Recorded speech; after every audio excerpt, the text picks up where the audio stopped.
সেই আমার প্রকৃত ভাই এবং বন্ধু, যে সোজা আঙ্গুল দিয়ে আমাকে দেখে দিবে এই ভুলটি আপনি করবেন।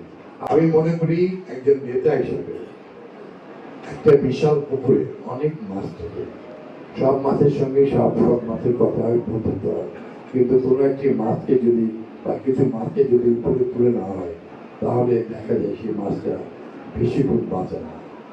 তা আমরা হলাম যারা নেতা করি, আমরা জনগণকে নিয়ে চলি, জনগণের কথা বলি, জনগণের স্বার্থের কথা বলি, সততা নিষ্ঠার সঙ্গে আমরা এগিয়ে যাই আমাদের জনগণের প্রত্যাশা পূরণের জন্য।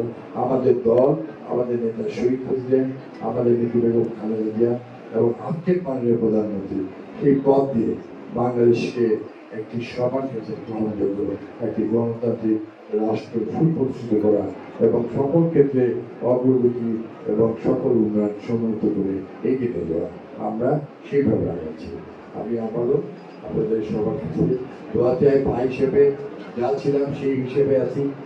কখনো কেউ কিছু বেশি আমি ফেরস্তা পাই, আমারও ভুল হতে পারে, বাট সেই আমার প্রকৃত ভাই এবং বন্ধু, যে সোজা আঙ্গুল দিয়ে আমাকে দেখে দিবে এই ভুলটি আপনি করবেন। আমি ভুল পথে যাচ্ছি, আর অতীতে এরকম কেউ সব কোয়ার্টার যারা তারা ভালোই বলে বিপদে ফেলে দেয় ব্যক্তি এবং সবাইকে। সেটি আমি আপনাদের সন্তান, আপনারা যে কোনো অবস্থায় যে কোনো জায়গায় আমার সামনে হোক, মোবাইলে হোক, আমার নেতাদের হোক, আমি ভুল করলে আমাকে আপনারা দয়া করে মনে করবেন। সব সফলতায় কোন ব্যক্তি আমার নয়, এই সফলতা আমার সঙ্গে আমাদের সঙ্গে যারা আমরা একসঙ্গে আমাদের দল, নাগরিক পক্ষ, রাষ্ট্রবাসী, গরিব জনসাধারণ যারা করেছে এই বিজয়ের পরমাল্য তাদের কাছে, এই বিজয় হচ্ছে তাদের, আমি তাদের সন্তান, আমি তাদের শুধুমাত্র একজন অংশীদার। আমি জানি মানুষ প্রথমে দেখে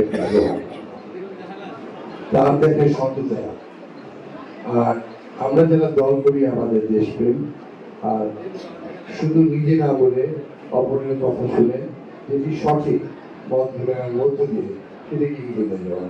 আপনারা জানেন যে বর্তমান এই বাংলাদেশ জাতীয়তাবাদী দলের গণতান্ত্রিক সরকারের মাননীয় প্রধানমন্ত্রী জনাব তারেক রহমান, তিনি অনেক শিখেছেন।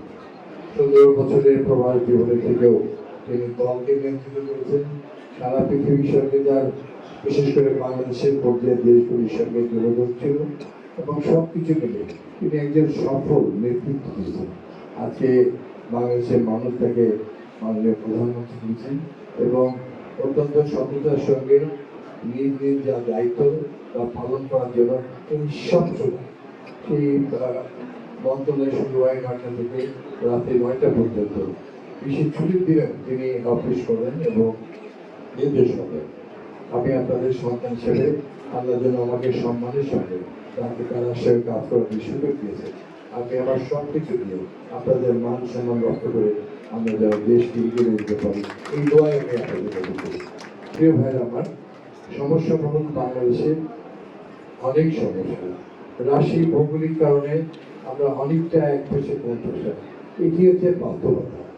কিন্তু এই রাশি অনেক আগে অনেক এগিয়ে ছিল অনেক কিছু থেকে। আমরা চেষ্টা করবো আমার ভাই মাননীয় সংসদ অবস্থায় চান সহ আমাদের এই এলাকার যে সমস্ত মাননীয় সংসদ গেছেন তাদের নিয়ে একটি সমন্বিত একটি পরিকল্পনা, এবং আমি আশা করছি জনগণের যে প্রত্যাশা তার সেটি হচ্ছে, প্রথম হচ্ছে এই আসন, এই মহানগরী আমাদের সর্বাত্মক একটি শান্তি নিরাপদ মহানগরী। সমস্ত কিছু থেকে রাজশাহীকে একটি শান্তির মহানগরী করতে হবে। এই শান্তিপূর্ণ অবস্থানে ফিরে আসতে যারাই বাধা দিবে তাদেরকে উপযুক্ত আইন অনুযায়ী ব্যবস্থার মধ্যে দিয়ে শান্তি সুনিশ্চিত করা।